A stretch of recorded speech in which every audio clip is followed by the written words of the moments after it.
Toni Storm has done it all, with numerous starring roles in classic films from the golden age of Hollywood to winning the All Elite Wrestling Women's World Championship. She was even for a time signed to WWE. There's never been a hybrid competitor like you in this women's division. Now, I've known Charlotte for a very long time, and I've never seen her as angry and embarrassed as she was last week when you pied her in the face. Well, you know what they say. What? Pie backs a bit. And so is Charlotte Flair. Yeah.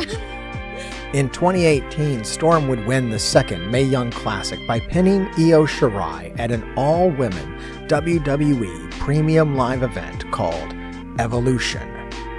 At the time, there was a women's revolution happening in WWE, but by 2019 the company got distracted and decided to never run another Mae Young Classic or ever have another women's only premium live event ever again. So it was no surprise when they basically did fuck all with Toni Storm for the rest of her time in WWE. It was a good time for me during the Mae Young, and I had some good times in WWE, and then it was cool at one point, and then it wasn't. Yeah. And then it changed, and I didn't want anything to do with it. Like, a lot of people don't enjoy it at all, and it can be for some people it just works out, and for others it just makes them miserable. And I guess I just fell into that category. I guess it just wasn't for me. I mean, let's face it, they just fire people left, right, and center, like out of the blue. I could be fired next week, and then it's like, what's the point? Yep. It just felt very pointless. Yeah. And to be honest, and it's been hard to convey that especially to fans, especially to people that just aren't in this business, and they'll never understand. Yeah, I didn't feel that appreciated a lot. You know what I mean? Like, and I just felt like they didn't, at times, have very much respect for me, and it just was like, I feel like over time they just kind of crushed my love for wrestling. It just wasn't even wrestling anymore. You're not even allowed to say wrestling. I was just sick of it. I was just tired of, what am I doing this for? What am I trying to prove to anyone? Will anyone think any differently of me? Really? Do people really care where I go and do fake wrestling moves? Really? Do people really care that bad that I've got to be miserable day in, day out? Just because people go, oh, well, that was ungrateful and she shouldn't have done that and blah, blah. Well, I was unhappy, and why should I be unhappy? What? Like, so that I can, like, do WrestleMania? Well, okay, well, that's nice and everything, but I'm still gonna be miserable. They call you out like a paramedic, like, you know what I mean? Like, you're on call, and I'm not an open heart surgeon, you know? This is wrestling. Yeah. You don't need to, like, have full control over every second of my life. She had something that some might consider of a fall from grace. I see it differently. When I sat down with Toni a long time ago, we had a shared vision for this stuff, and I came to Toni and showed her some ideas, old Hollywood movies, and it's exactly the kind of stuff she loved. And she had a vision that was very similar of a starlet. And the word she had used at the time, months ago when we talked, this was a long time ago. It was when we first started, it was a long time ago, and I'll say this, it was when I first started working on getting Mariah and stuff. And that took longer than I would have liked, but it's worked out great. And so I sat down with Toni a long time ago talking about old movies and plans and things we could do. And she started watching the movies, and she sank her teeth into it more than anybody's ever sank their teeth in anything ever.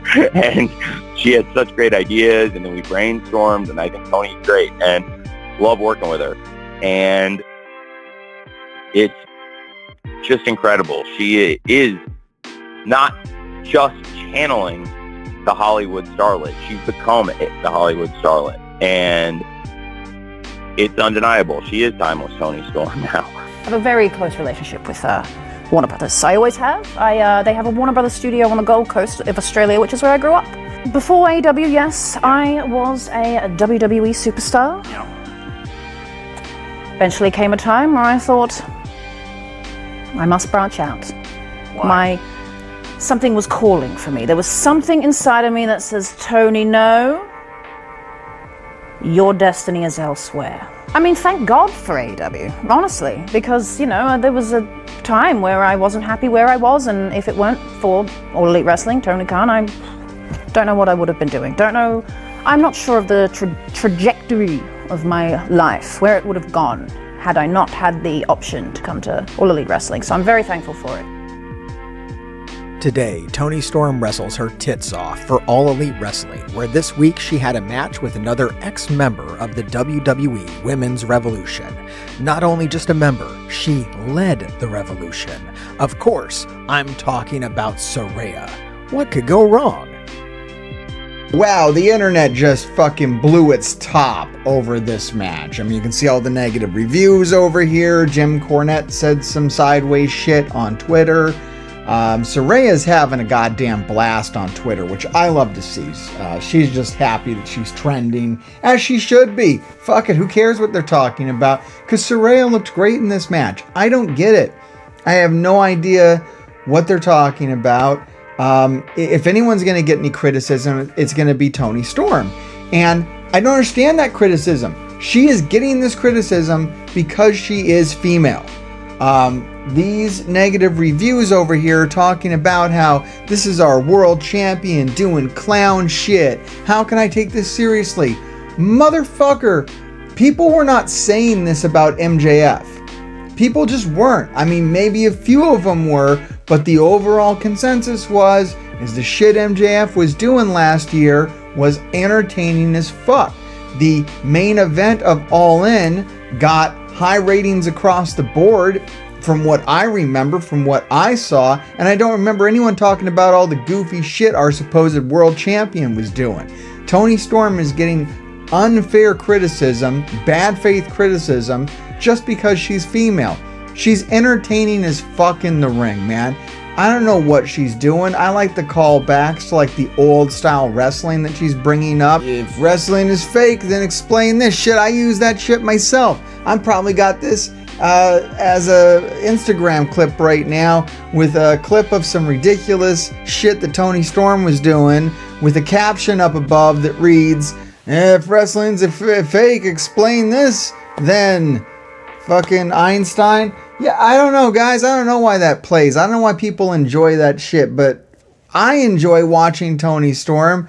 I hope you enjoyed watching this video. Look, this is normally where I'd end the video, but look, I fucked up. I recorded a whole bit about Mariah May weeks ago, and then I didn't make a Mariah May video. So I don't know where else to put that segment other than right here. So I'm going to put that segment right here, and hopefully it makes some kind of sense, and maybe I'll use it again and put together a big best of Dynamite matches and worst of Dynamite matches and throw that on this channel if it hasn't died by the time this video finally goes live.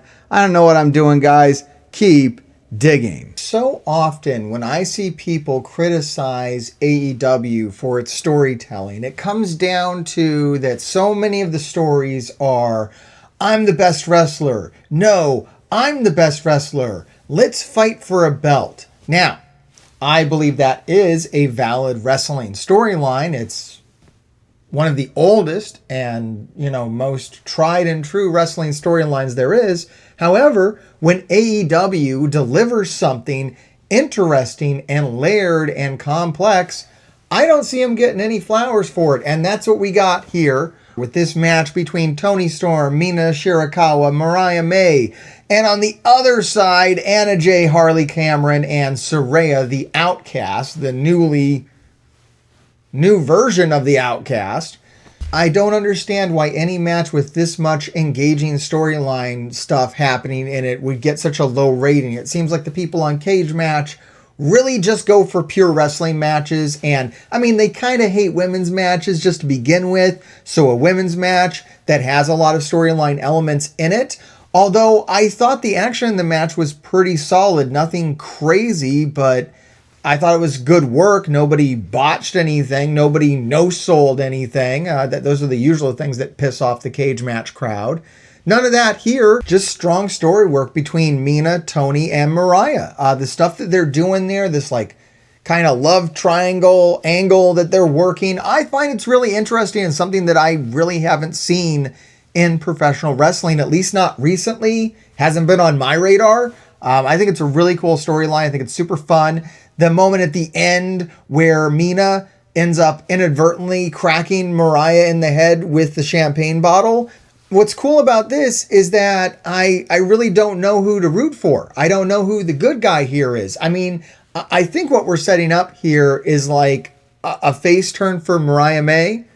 I think. I don't know. And that's what's great about it, is there's a lot of unknown to it. This is one of the more unpredictable storylines that are happening right now in AEW. I don't know how this ends. And I'm really hoping that it kind of shakes out in a very interesting way.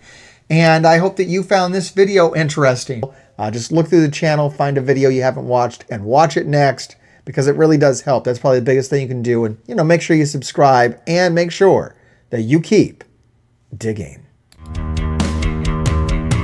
He is I and I am him, and I'm the undisputed trend Matt Taven. And this dork behind the camera, some Melvin told me to say, grave diggers keep on digging. Whatever that means.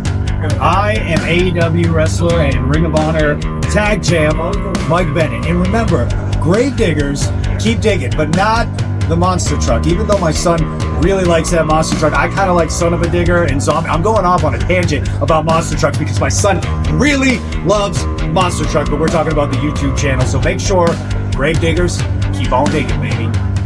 So this is Mark doing one happy private party, saying what up to the grave diggers, and you're doing your thing, bro. Alright, like, subscribe, and watch another video, or be cursed. If you're cursed, that means the grave diggers will keep digging your graves. So, you probably want to do it.